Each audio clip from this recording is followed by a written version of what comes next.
Good morning. This is Jason Dean coming live at you again for another Film Fanatic Odyssey review. So, yeah, hope everyone's doing good. The This is Memorial Day weekend, so it's pretty nice. The weather is supposed to be pretty killer. It's been getting nicer this week, and it's pretty nice today so far. And so, hope everyone's doing good.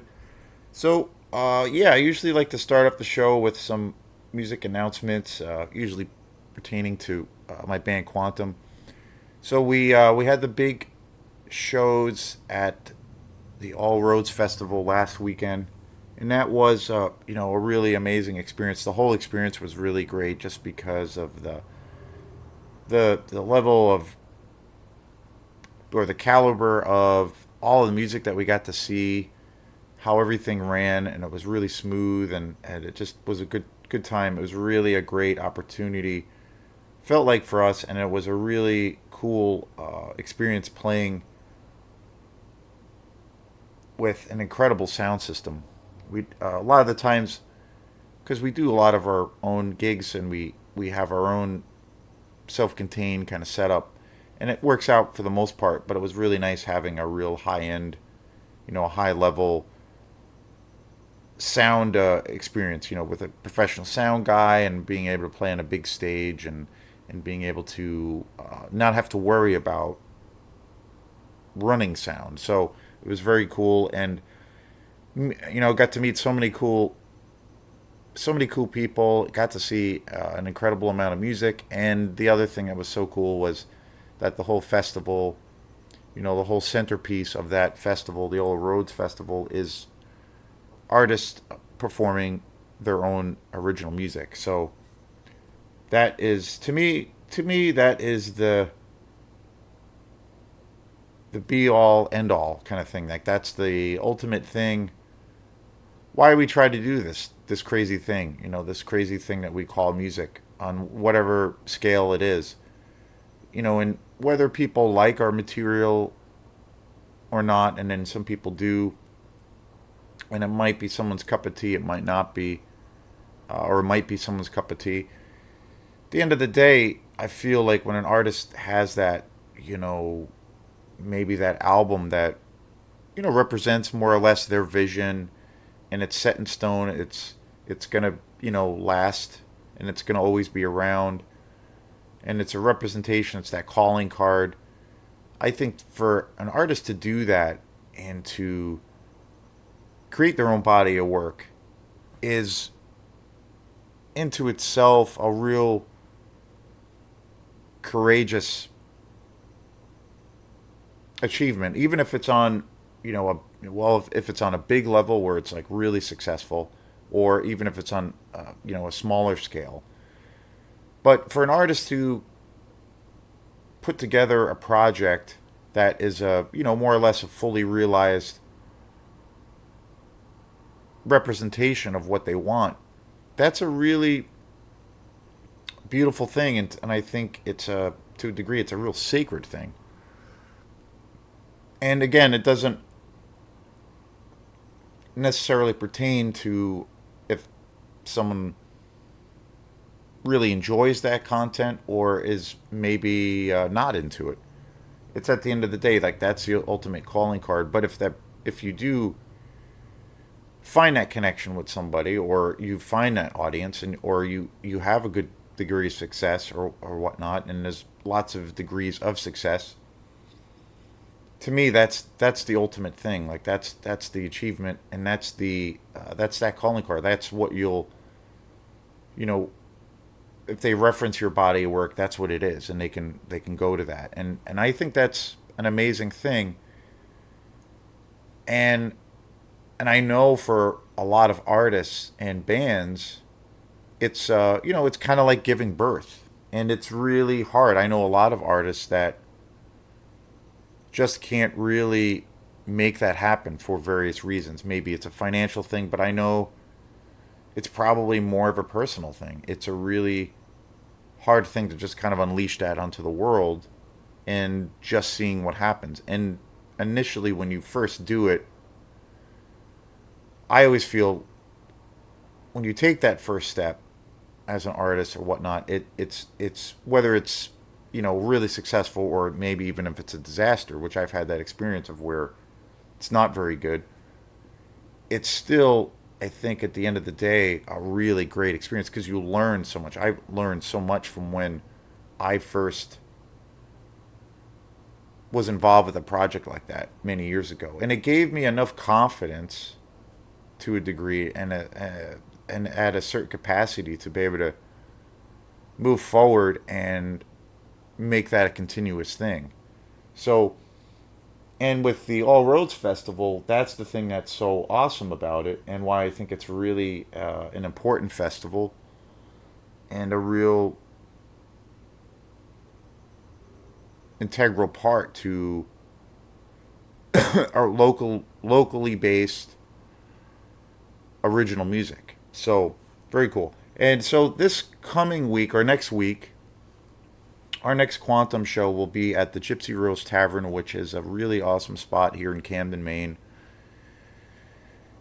And they have been going like gangbusters. They are a brand new venue. They just opened in the first of the new year, first of 2023, and they've been going strong ever since. Having all kinds of music, and it's a great little pub. It's got a great atmosphere, really great food, and just a very cool place. But they've been really gracious and incredibly enthusiastic about having live music there. So very, very cool. We played a gig there already as Quantum, and I think we played there in, I think it was February. So we were technically maybe like the second or third band. Maybe we might have even been the first like band, so-called band, if you want to call it that, that played there. And it was still very, very early on. They had just, and they're still adjusting because this is their first spring, summer season. So they're still adjusting things as they go.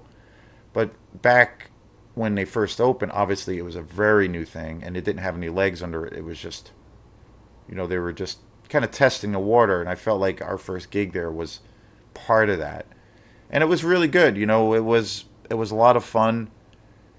So looking forward to our next show that's coming up. We'll be there next week, Friday at 7 o'clock, 7 to 10. And I'm looking forward to seeing how things go. And the first show that we played there, or the only show we played there with another act. My friend Spencer Roulard, he has a group called Method for Madness, and he played with us also.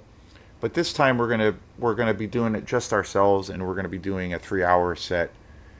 And so I don't know, I really love doing the 3 hour sets. We haven't done lately. The gigs that we've had have been, a little bit on the shorter side, and they're really fun. But we got used to playing a lot of gigs of where we had to cover we would cover a 3 hour slot.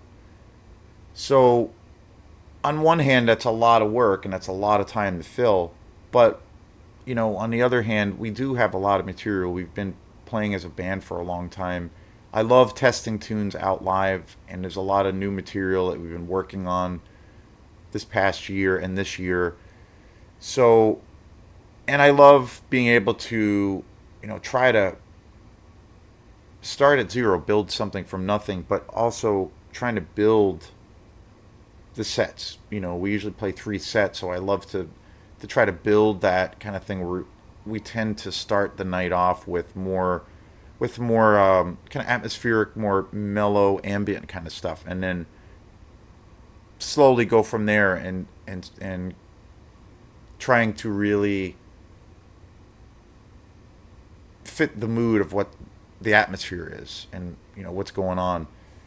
That's something that we really try to do and cater towards. And so with the 3 hour sets, we are very much like thinking in those terms. So yeah, if you're around, we'll be playing at Gypsy Rose Tavern in Camden, Maine, 7 to 10 next or this coming Friday next week. So very excited. So one of the things that I have been talking about on some of these videos was that I feel like I don't have enough science fiction movies on here. I'm a huge. I know I have quite a few. This Most of the videos on this channel are mostly a lot of the horror movies that I love. I do have a lot of science fiction on here. Horror and science fiction are my two favorite genres, and especially when those two genres are blended together, and especially if it's in the exploitation world. But again, I try to mix things up with this channel. I love quote unquote highbrow movies, big Hollywood movies too. So I try to mix things up, but I have been consciously trying to think of doing some more shows on science fiction movies, especially science fiction movies that I really love and that I just haven't gotten to. And I feel like for me personally, they really represent, kind of where I'm at in my tastes and things. So today's show is a movie I've been actually wanting to get to for a very, very long time, and that is Contact. Right? This was directed by Robert Zemeckis, who is probably most well known for Tom Hanks' Forrest Gump. I have a huge and also a very long history with this movie. This is one of my favorite. This is definitely one of my favorite sci-fi movies of all time. It's definitely would be in my top 20 list, probably even in my top five. This film came out in 1997. It came out a very long time ago. I remember seeing this in the theater many years ago. I remember seeing this in the theater, and I remember liking it. I was never like I thought it was good, and it's one of those films that I have seen countless times, and over the years I have just fallen in love with this movie more and more. Just love this movie. And when I first saw it, I thought it was good. I thought it was pretty good. I thought it was pretty solid. But in the subsequent years after that, I remember renting it and seeing it. I have multiple copies of this movie. I found myself really loving this movie. And a lot of this movie has like is almost like comfort food for me.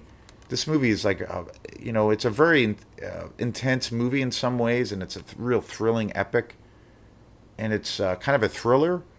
But I always find this movie acts almost like comfort food for me. I always put this movie in, and it always kind of really settles me down, makes me it's something about it is very calming. I'm not sure. It's just one of those things of where I look at it as like comfort food, but it's in movie form. And of course, this movie is based on the famous book by Carl Sagan. Carl Sagan, a very important role in the world of science, astronomy, and I think as a, a voice in the world of philosophy. I'm a huge Carl Sagan fan. And growing up listening to all of his talks when he would be on television and reading lots of books that he wrote, his whole thing was on how I think his whole focus on a lot of his the philosophical aspects of his work. I mean, first and foremost, he was a scientist, and he was definitely an atheist, and he believed in science and more or less hard, cold truth that can be proven, forthright. But he also had this sense of wonder and awe of the universe that, to a degree, anything is possible. But he really did such an amazing job with his body of work of really showing on how vast the universe is and how small we actually are as a species. And our relationship to our environment, our relationship to the greater galaxies, and just how small we actually are, but yet it's also the human experience is a fleeting experience, but it's really precious, and it's something to really focus on. And this movie is famously based on his book Contact, and it's an amazing movie. It stars Jodie Foster, of course, and James Woods and Matthew McConaughey. I and Tom Skerritt, and I have always loved this movie. I bought this edition, this Blu-ray edition, a few years back, and this is a really great edition. The only unfortunate thing, I know there's like a collector's edition out there or like an anniversary issue because this movie is pretty old. I mean, it's hard to believe this came out in '97. This doesn't really have any special features. There's got there are commentary tracks on here which are pretty interesting, but other than that, there isn't really anything else. But the transfer of this film, I think, visually, this movie is just one of the most beautiful things to see, especially on Blu-ray. It's incredible, especially if no one, if folks out there checking out this video if they've never seen this movie, or they probably have. This is a very popular movie, I think, but especially the opening sequence when they basically have this narration where they use animation, but they're showing your journey as a viewer through this time capsule that's like traveling through space. And I think it's one of the greatest opening sequences for a film ever, not only for a science fiction film but for films in general. I mean, I think from a technological standpoint and a visual and also in a visual from a visual stance, it's a monumental achievement. And this film is really great. It deals with, not only is it an epic film, but it deals with a lot of pretty serious subjects. I think it does deal with that question of our mortality, but then it also gives you that scope and sense of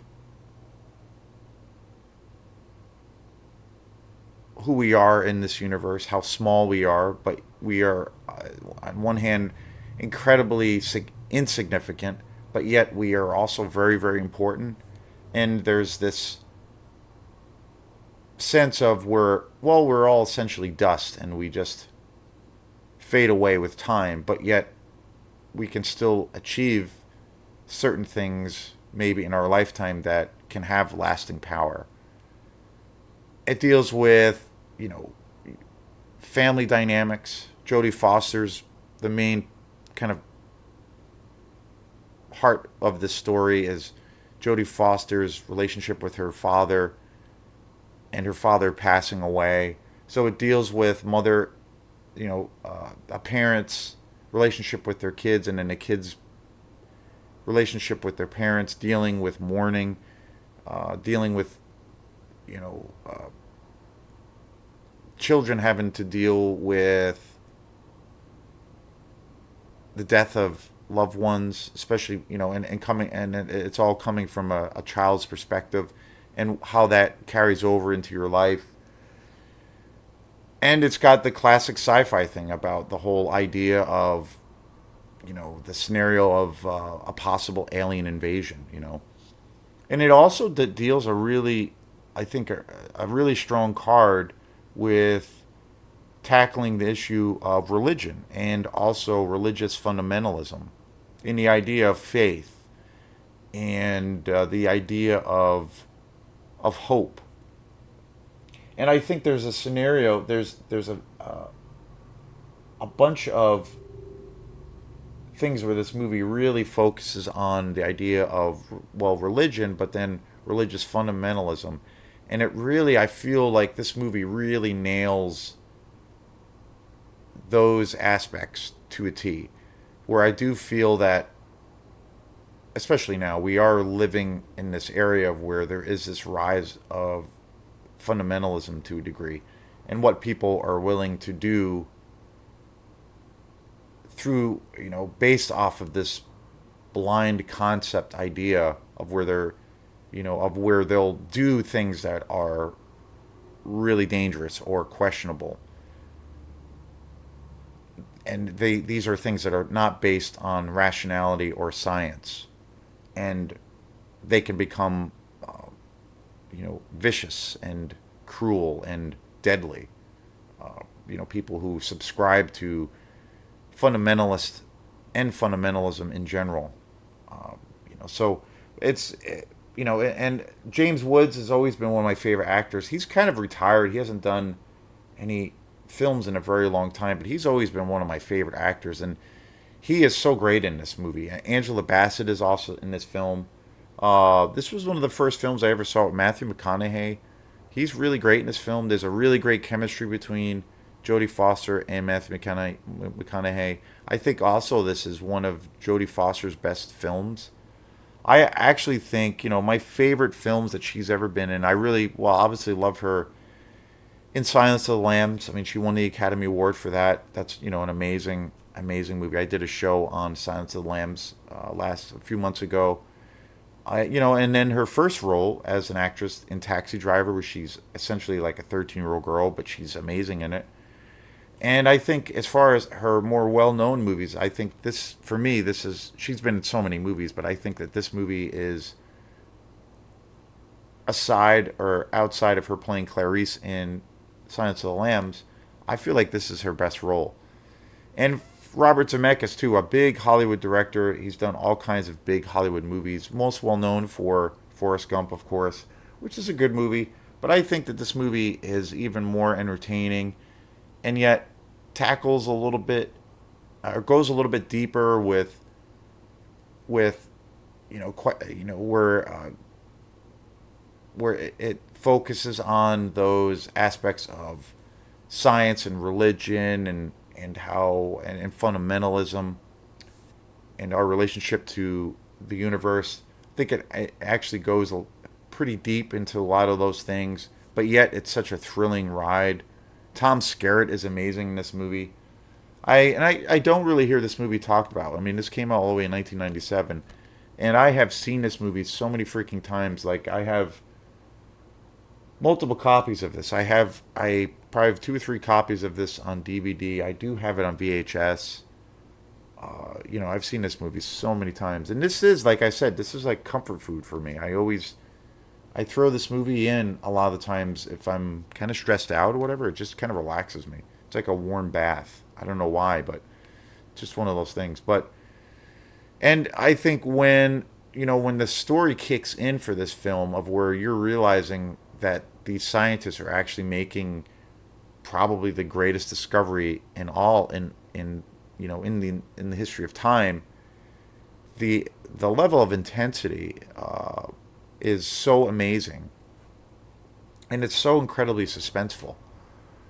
It's a really captivating movie, and it's got some heart and soul to it. And at the end of the day, it's such an entertaining sci-fi movie, and this has always been one of my favorites. So, yeah, if you've never seen this, you need to check it out, especially if you're a fan of sci-fi. It's just such an epic movie, and this is a show and a movie, like I said, I've been wanting to get to for a very long time. So, yeah, Contact, 1997, directed by Robert Zemeckis. Thanks again. And if you like this channel, please subscribe and keep commenting on the videos. And have a great day. We will see you soon.